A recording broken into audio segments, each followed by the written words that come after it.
how does Big Bluff Ranch use these magical cover crops in our pasture poultry operation? Well, it's actually a pretty important part of what we do. Chickens, believe it or not, are really rough on pasture. I realize they're small and you don't really think that they do all that much, but their feet are basically meant to rip and tear and dig into pasture. And so they just scratch up stuff and they can leave a pretty big mess behind them.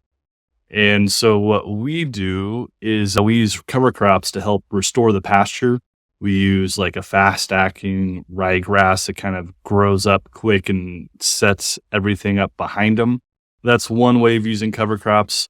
The other way is that chickens just love fresh greens, right? It's not what they live on, but they love to eat it. Cover crops are basically a way for us to introduce a whole bunch of different plants for the chickens to just nibble on and enjoy and get a really yummy salad.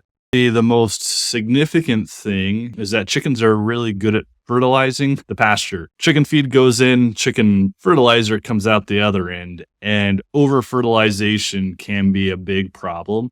You don't want all of that nitrogen just floating around. It's just not going to do good things for the environment. You want a plant to grab onto that nitrogen and do something with it. So that's what we do. Cover crops use a lot of nitrogen rather than letting it off gas into the environment or run off into the water stream. We do all sorts of things to capture that nitrogen. So for us, the cover crops and plants and the animals are kind of woven together so that one benefits the other, and that if things happen right, you're just synergistically raising the level of all of those plants and animals just to be better and healthier and happier and more amazing for all of us.